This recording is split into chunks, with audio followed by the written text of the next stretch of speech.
The footage I had was 23 seconds long, time-stamped 2:14 in the morning Eastern Time, recorded from a Ring doorbell camera mounted to the front of a brick row house on a residential block of the District of Columbia. In that footage, a stranger to me walks up the front steps. The front door opens before he reaches the top step. My wife is standing on the other side of the threshold in a robe I bought her 3 Christmases ago. She kisses him. She closes the door behind them. The clip is 23 seconds long because that is how long the camera stayed in motion-activated recording mode before the porch went still again. I was watching that clip on my phone at 11:14 in the evening Pacific Time, sitting on the edge of the bed in a hotel room 2,000 miles from the district on the back end of the second day of an aviation safety conference my facility had flown me out to Nevada to attend. The conference was a National Air Traffic Controllers Association Communicating for Safety event, a 3-day gathering of controllers, agency leadership, and aviation safety professionals that I had been working toward an invitation to for 14 months. I had been nominated for a national safety recognition for a save I had logged the previous autumn on a position I had been certified on for 19 years. The push notification had pinged my phone at 11:14 on the dot. My wife had no idea it had pinged anybody because she had turned off her own Ring notifications on her phone about a month earlier. Look, this is the part of the story that nobody talks about until it happens to them. If you turn off your phone notifications on the Ring app, the camera does not stop recording. With some of these devices, even if you turn off the notification light on the cam itself, they are still recording. The camera records every motion event to the cloud, regardless of who in the household has notifications enabled or disabled. The only thing my wife had turned off when she silenced her notifications was the pinging sound on her phone. She did not turn off the camera. She did not turn off the cloud archive.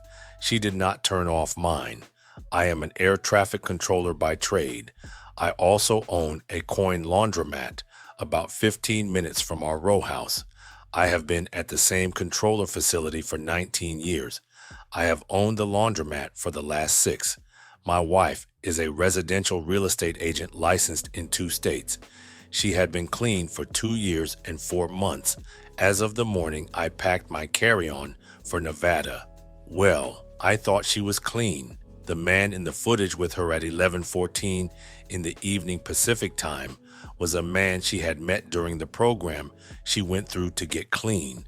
I did not know that yet, sitting on the edge of that hotel bed. I did not know the man's name. I did not know how long the two of them had been in contact again. I did not know any of it, but I had a feeling, with that 23-second clip looping on my phone, that I was about to know everything.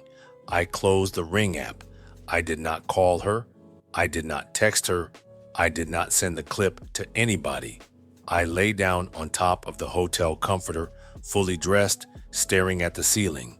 I had a safety panel I was scheduled to moderate at 9 in the morning Pacific Time. I had the closing night Archie League Medal of Safety Awards banquet the following evening, which the agency had flown me out to Nevada to walk across the stage for. If I bailed on either of those, I would embarrass my facility, forfeit a nomination I had been working toward for 14 months, and torch a reputation it had taken me 19 years on the boards to build. So I did not call her. I did not text her. I lay on that hotel comforter for 4 hours staring at the ceiling, and at 5 in the morning Pacific Time, I got up, put on a fresh dress shirt, walked down to the hotel restaurant, and ordered a bowl of oatmeal and 2 coffees. I moderated the panel. I sat through the 4 breakout sessions after it. I walked across the stage on the closing night and accepted the medal. I flew home from Nevada the following morning on a flight my wife had booked for me from the joint account she did not know I had been watching for the previous 6 months. The reason I had been watching the joint account for 6 months was because in early autumn, our daughter mentioned on a phone call I was taking on the drive home from her campus that her mother had asked her to wire $700 to a Cash App tag that did not match anybody we knew. Our daughter is a senior at a small liberal arts college about 4 hours north of the district. She is 21 years old and on a partial scholarship that I cover the rest of with the laundromat money. She does not ask me a lot of questions about her mother. She did not ask one when she mentioned the $700. She just told me about it and let it sit on the call between us until I changed the subject. I checked the Cash App tag against a joint account the same evening. The tag did not match any vendor, contractor, or person we had ever done business with as a household. I did not say a word to my wife about it. I started watching the account instead. Over the next 6 months, I logged 23 small withdrawals routed through that same Cash App tag. Each withdrawal was under $500. Most were between $200 and $400. The total over 6 months came to $13,600 on that tag alone. There were 2 other Cash App tags I picked up on the same account during the same period. The total on those came to $9,200. There were 4 cash withdrawals from a branch in a part of the district we had no reason to be in. The cash withdrawals totaled another $11,000. I added the 3 figures up on a notepad the morning I packed my carry-on for Nevada.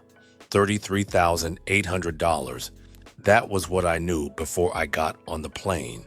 That was what I knew before the Ring app pinged at 11:14 in the evening Pacific time. My wife went through an inpatient treatment program for opioid dependency 3.5 years ago. She had been prescribed something after a back injury she picked up loading a refrigerator into a U-Haul during a residential closing she was helping a client move out of. The prescription ran its course in 4 weeks. She kept going for another 14 months. She lost 41 pounds. She lost 2 listings. She lost a contract she had to manage staging for a developer in our part of the district.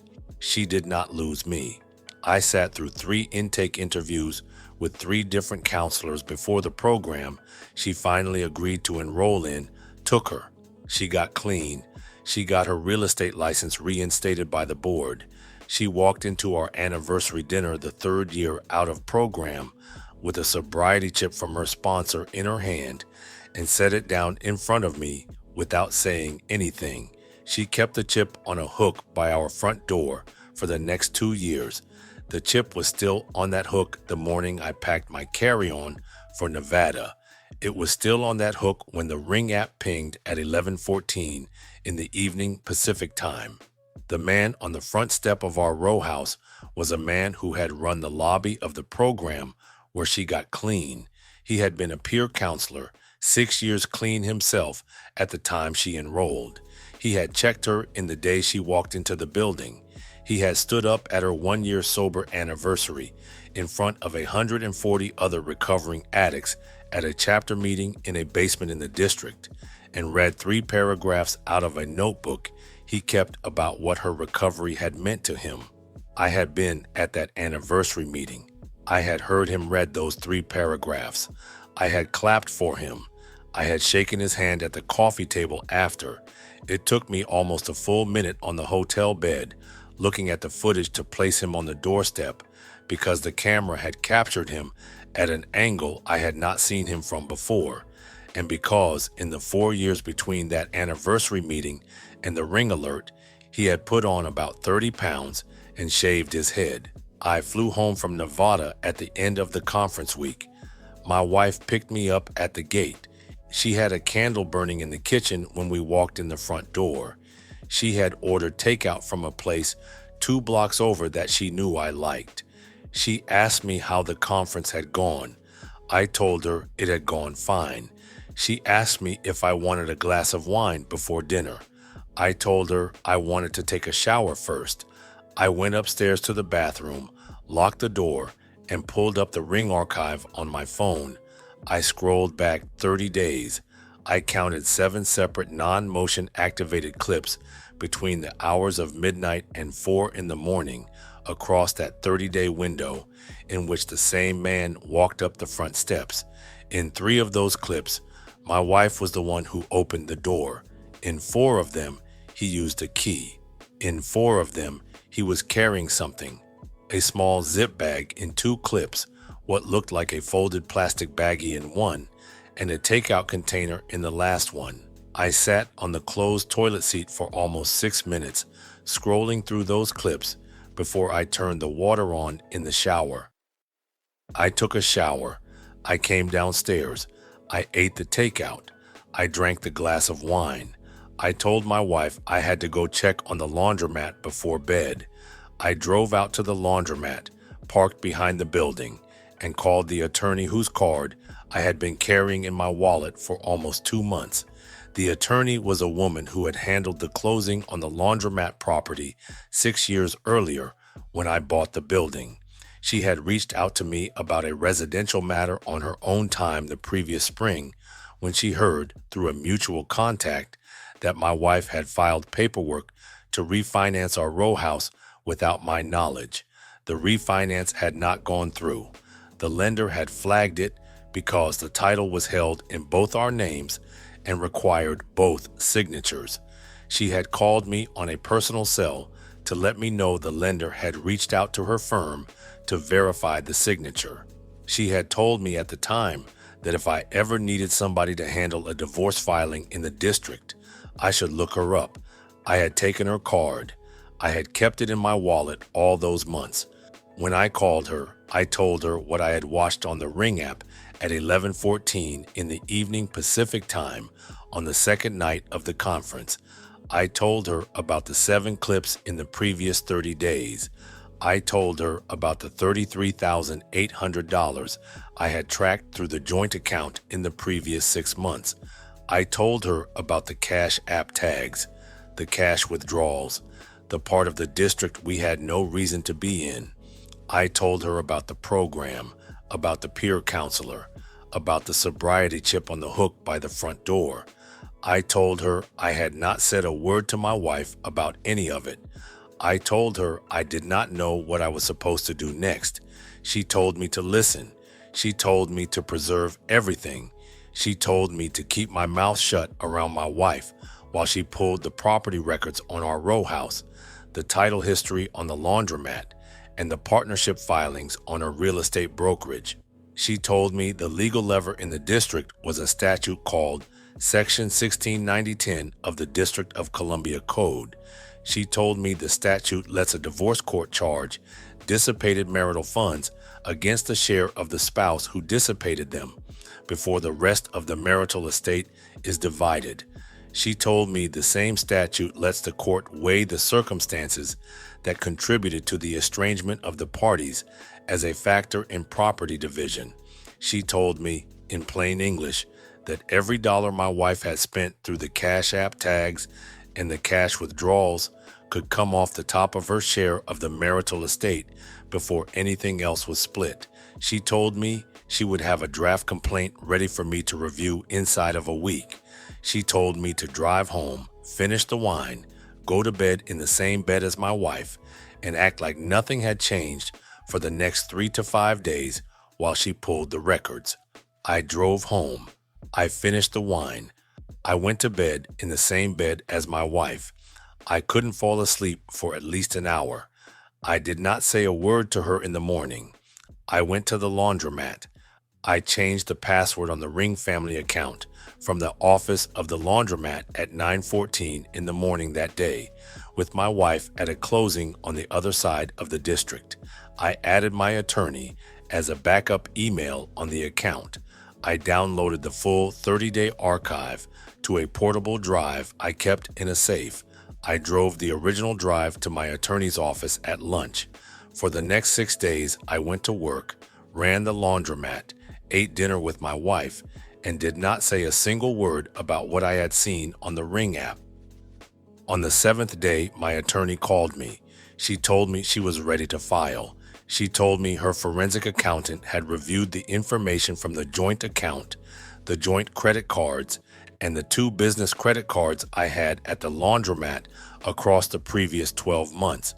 She told me the forensic accountant had isolated $33,800 in non-household spending through the joint account in the previous 6 months, every dollar of which the accountant was prepared to testify met the District of Columbia Court of Appeals test for dissipation under Section 1690-10. She told me she had also pulled the deed on our row house. The deed showed the row house had been titled in my name alone for the first 11 years of our marriage, until my wife had been added to the deed 3 years earlier as part of a refinance she had pushed for while she was in early recovery. The mortgage on the row house had been paid every month for the past 19 years out of an account funded by my controller paycheck and the laundromat distribution. My wife had never made a mortgage payment. She had never contributed a dollar of her real estate commissions toward the principal, the interest, the taxes, or the insurance. My attorney told me that gave us a separate property argument on the row house under Section 1690-10, paragraph A-2-F, which gives the court the right to consider each party's contribution as a homemaker or to the family unit. She had been telling me every other evening that she was running showings. She had not been running showings. She had been running drug money through a Cash App tag. My attorney told me she was filing the complaint the following morning. She told me my wife would be served at her brokerage office at 10 in the morning. She told me on record that the district mandates a 6-month separation period before a divorce can be finalized, and that I should expect the dissipation and estrangement findings to be litigated over the course of those 6 months. She told me to be ready for my wife to deny everything. My wife was served at her brokerage office at 10 on the dot the following morning. She came home that afternoon and called me names I will not repeat in this story. She called the attorney on my side a liar. She called me a liar. She called our daughter a liar for telling me about the Cash App tag. She did not deny the ring footage. She could not deny the ring footage. She had watched the same 7 clips by then on a phone an investigator had pulled in service of my attorney's pre-filing preservation order. She knew the footage existed. She knew the cloud archive existed. She knew her notifications being off had never stopped the recording. She walked out of the house with a duffel bag and the sobriety chip from the hook by the front door that afternoon and did not come back to it for the next 4 months. The hearing on dissipation and equitable distribution took place 6 months after the filing date. I sat at a small table in a small courtroom and watched my attorney lay out 4 exhibits to the bench. The first was a 30-day ring archive I had downloaded from the laundromat office the morning after I got home from Nevada. The second was the forensic accountant's 12-month reconstruction of the joint account, the joint credit cards, and the Cash App information. The third was the property record on the row house and the 19-year mortgage payment history out of my controller paycheck and the laundromat distribution. The fourth was an affidavit from a senior peer counseling coordinator at the program where my wife had gotten clean, confirming that the man in the ring footage had been formally separated from the program after the program received a written complaint from me, and confirming that a relationship of any nature between a peer counselor and a former client of the program was a per se violation of the program's ethical code. The judge took about 6 minutes to issue findings from the bench. He found on the record that my wife had dissipated $33,800 in marital assets between early autumn and the date of filing within the meaning of Section 1690-10, paragraph A-2-J of the District of Columbia Code. He found on the record that the man in the ring footage qualified as a circumstance that contributed to the estrangement of the parties under Section 1690-10, paragraph A2L. He charged the full $33,800 against my wife's share of the marital estate before any other division. He found that the row house qualified as a substantially separate asset under the contribution to the family unit factor in Section 1690-10, paragraph A, 2F, and awarded the row house to me as separate property. He found that the laundromat was a separate business that had never been commingled with marital assets and awarded it to me in full. He awarded my wife 28% of the remainder of the marital estate. He awarded her $0 in alimony. He did note in his order that nothing in the decree prevented her from reapplying for treatment under any of several programs in the district for which she would qualify. The decree was final 54 days after the hearing. The man in the ring footage was named in the complaint, named in the testimony, named in the decree, and named in the written referral I sent to the certifying board for peer counselors in the district after the decree was final. He lost his certification. He lost his job at the program. He lost the standing he had built across 4 years of clean time community in the chapter where he and my wife had both been members. I want you guys to hear what I learned about a Ring doorbell camera through all of this, because I do not think it is talked about enough. A Ring doorbell camera will record every motion event to the cloud, regardless of what notifications anybody in the household has set. A Ring doorbell camera retains those recordings for the term of the subscription, which on our account was 60 days at the basic tier and 180 at the upgrade tier. A Ring doorbell camera does not care who in the household is awake when it records. A Ring doorbell camera does not care what time zone the household is in. The footage I had was 23 seconds long, and that's all it took to end my marriage. The footage cost my wife $33,800 off the top of the marital estate, the house, the laundromat, every dollar of alimony she might have argued for, and the standing of the man walking up the steps in the recovery community she had spent 4 years rebuilding herself inside of. The Ring camera is still mounted to the front of the row house. The row house is still mine. The laundromat is still mine. The notification on my phone is still on. Well, in my opinion, this woman was just plain stupid. How are you going to cheat on a man that's paying for everything with the money he makes as an air traffic controller, with a business on the side? It's true what they say. You play stupid games, you win stupid prizes. Thanks for tuning in. See you in the next one.